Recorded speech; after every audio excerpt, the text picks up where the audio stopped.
तो कितनी बढ़ती नजर आती है मुश्किलें जस्टिस वर्मा की, ये समझना होगा। और सीधे मैं बात करती हूं मधुरेंद्र जी, हमारे वरिष्ठ सहयोगी हमारे साथ लगातार बने हुए हैं। मधुरेंद्र जी, वो कौन कौन से साक्ष्य जिनके आधार पर ये मामला तूल पकड़ता नजर आ रहा है? क्योंकि आप ये देखिए कि उधर पुलिस कमिश्नर की अगर हम बात, मतलब आप ये सोचिए कि एफआईआर तक दर्ज करने में इतना वक्त वो लेती है, अब तक मामला दर्ज नहीं किया जाता है, जबकि उसके सामने सब कुछ था। उनके संज्ञान में मामला 15 मार्च को आ गया था, लेकिन बावजूद उसके ये नहीं किया जाता है। उधर फायर ब्रिगेड के चीफ ये कहते हैं कि कैश था ही नहीं, ऐसा कुछ था ही नहीं। तो फिर क्या था? वहां सुप्रीम कोर्ट कड़ी टिप्पणी करती है, उनको न्यायिक कामों से ये कह दिया जाता है कि कोई काम उनको नहीं दिया जाएगा।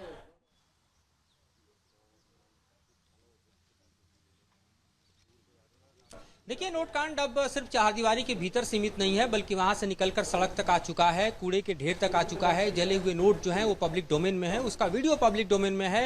विरोधाभासी बयानों के कारण ये बताना बेहद अभी मुश्किल है कि सच क्या है और झूठ क्या है। लेकिन ये वेल एस्टेब्लिश्ड है कि नोट जले थे, नोटों के बैग बरामद हुए हैं और उसका वीडियो अब पब्लिक डोमेन में है। वो नोट कैसे आए, किसने रखा, क्यों यहाँ रखा गया, किन कारणों से रखा गया, उसका मोटिव क्या है, उसका ऑनरशिप किसके पास है, ये तमाम अभी जांच के दायरे में है। जस्टिस वर्मा का कहना है कि जिस कमरे में सब कुछ हुआ वो कमरा एक्सेसिबल जो है यहाँ के स्टाफ्स के लिए भी है, पीडब्ल्यूडी के कर्मचारियों के लिए भी है। जाहिर है वो अपना इससे पल्ला झाड़ रहे हैं, लेकिन पुलिस के अगर बयानों को अगर आप देखें तो उसमें साफ कहा जा रहा है कि ये इजीली एक्सेसिबल किसी के लिए भी नहीं है। तो ये दो काउंटर जो स्टेटमेंट है वो हमारे सामने दिखाई दे रहे हैं। कमेटी इस जांच को अगर आगे बढ़ाएगी तो जाहिर तौर पर हमारे ठीक पीछे जो घर है जिसमें ये सब कुछ हुआ है, इन घरों में काम करने वाले कर्मचारी जो हैं वो दरअसल जांच के दायरे में होंगे। देखिए, ऊपर जो सिक्योरिटी आपको दिखाई दे रही है उसकी निगरानी में सब कुछ यहाँ है। एंट्री एग्जिट यहाँ पर लगा हुआ सीसीटीवी, यानी कोई भी इस घर में आसानी से आ जा नहीं सकता, बल्कि इस कैमरे में कैद होकर ही आएगा जाएगा। सिक्योरिटी वेरीफाई होकर आएगा जाएगा।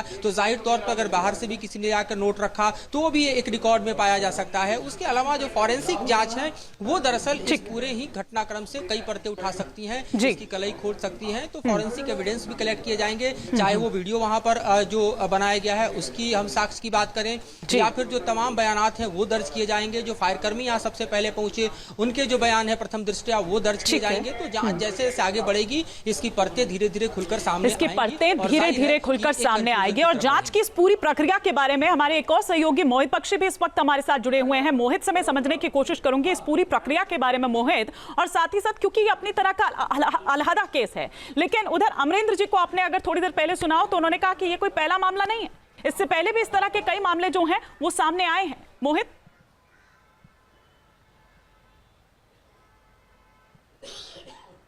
बिल्कुल, सिटिंग जज के खिलाफ अगर मामला आता है तो उसकी एक प्रक्रिया है हिमानी, जिसके तहत जो है वो क्योंकि पहले प्रथम दृष्टया ये लगना चाहिए मर्डर की स्थिति जो जिस तरीके से अमरिंदर जी बता रहे थे, उनको कानून की जानकारी बहुत ज्यादा है, वो बता ही रहे थे कि अगर मर्डर की स्थिति में सिर्फ सूचित किया जाता है सीजीआई को और बताया जाता है कि हम ये इस मामले में एफआईआर दर्ज कर रहे हैं, लेकिन क्योंकि ये करप्शन, क्योंकि ऐसा पैसा है जिसका कोई वाली वारिस नहीं है, उस पैसे की जगह जो है वो जज साहब की कोठी है। तो अब ऐसे में वो पैसा कैसे पहुंचा, इसकी इन हाउस जांच होनी ज्यादा जरूरी थी। अब इन हाउस जांच में जो प्रथम दृष्टया, क्योंकि दो हाई कोर्ट के जो चीफ जस्टिस हैं वो इस कमेटी में है, एक जज जो हाई कोर्ट में है वो इस कमेटी में, तो वो जो तमाम चीजें हैं, तमाम पहलू हैं जिनको वो जांच में देखेंगे, जिसमें कि वो पैसा, वीडियो और जो वहां पर आई विटनेस है सबकी गवाही भी होगी। लेकिन यहां हिमानी मुझे समझ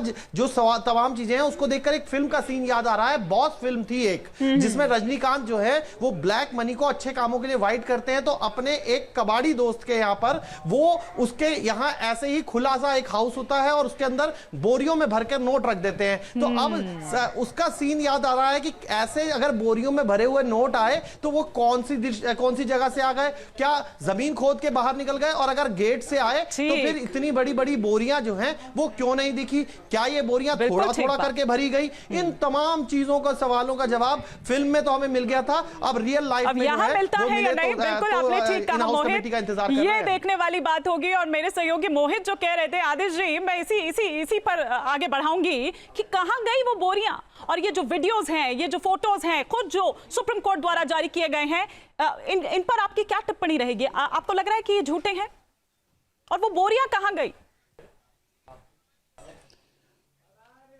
देखिए क्या है, मेरा ये कहना है कि ये जो रिपोर्ट आउट करी है, वीडियो आउट करी है, ये प्रॉपर तरीके से नहीं करी गई है। अच्छा, इसके अंदर सबसे पहले एक तो मैं आपको ये क्लियर कर दूं कि कोई जो ये पुलिस कमिश्नर है वो मौके पे नहीं गए थे, उन्होंने कोई रिपोर्ट अपने देखी हुई के लेकिन हिसाब से संज्ञान में नहीं तो दी। आ गया था उनके ये मामला 15 मार्च को ही, उन्होंने तो सर। जो छोटे जो कोई पुलिस के कोई SHO सर, लेकिन उनके संज्ञान में ये मामला आ गया था, लेकिन फायर हैं? ब्रिगेड, उनके संज्ञान में तो ये मामला आ गया था ना सर। मोहित, मैं आ रही हूँ, आप शायद कुछ कहना चाह रहे हैं। हाँ आदेश जी, लेकिन उनके संज्ञान में तो ये मामला आ गया था। नहीं, संज्ञान में उन्होंने, सवाल ये है कि जो स्टोर रूम जिसके अंदर आग लगी है वो खुला रहता था जिस टाइम पुलिस वाले फायर ब्रिगेड वाले गए, उस जगह उस टाइम वो खुला था या ताला लगा था। और हर एक के पास आजकल चपरासी होता है, भिखारी होता है, उसके पास मोबाइल है, उसको जो है रिकॉर्डिंग, वीडियो रिकॉर्डिंग वो वाली कहाँ है जब शुरू में वो वहां मौके पे गए, उससे असलियत का पता चलेगा। ठीक है कि जो रिपोर्ट जो पुलिस कमिश्नर ने या दिल्ली चीफ जस्टिस ने जो दी है वो गलत है या जस्टिस वर्मा का कहना है वो गलत है। अच्छा, ठीक है। आज वो चीज छुपाई गई है। अगर हम असलियत सच्चाई जानना चाहते हैं तो वो पता चलेगी। शुरू की वीडियो सुप्रीम कोर्ट को आउट करनी चाहिए थी अगर कोई है। अगर ऐसी नहीं और बाद की ये दिखाई जा रही है तो इसमें कोई गड़बड़ साजिश की बात लगती है।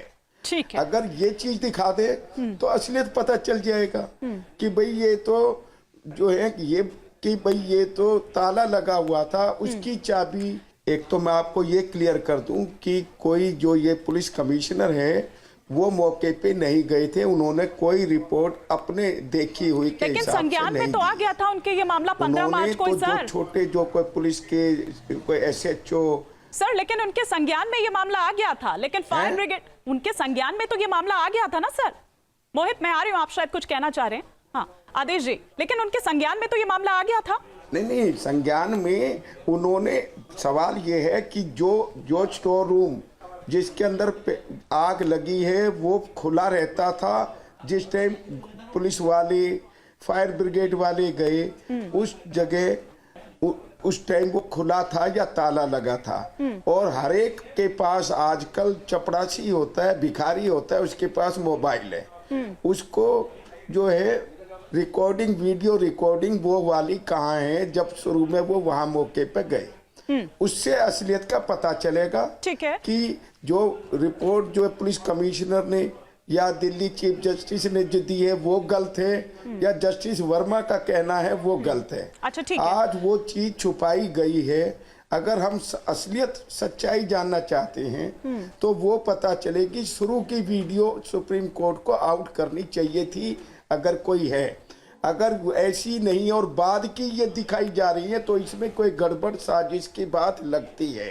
ठीक है। अगर ये चीज दिखा दे तो असलियत पता चल जाएगा कि भाई ये तो जो है ये कि भाई ये तो ताला लगा हुआ था, उसकी चाबी। चलिए, इसके लिए हमें थोड़ा सा इंतजार करना पड़ेगा। मैं माफी के साथ आपको रोक रही हूँ और माफी आपसे भी मोहित कि इस समय इतनी इजाजत दे रहा है। फिलहाल बहुत शुक्रिया आप सभी को हमारे साथ जुड़ने के लिए। मोहित, आपका भी शुक्रिया। मधुरेंद्र जी, आपका भी बहुत शुक्रिया हमारे साथ जुड़ने के लिए। न्यूज नेशन अब व्हाट्सएप पर खबरों के ताजा अपडेट के लिए न्यूज नेशन के इस QR कोड को स्कैन करें।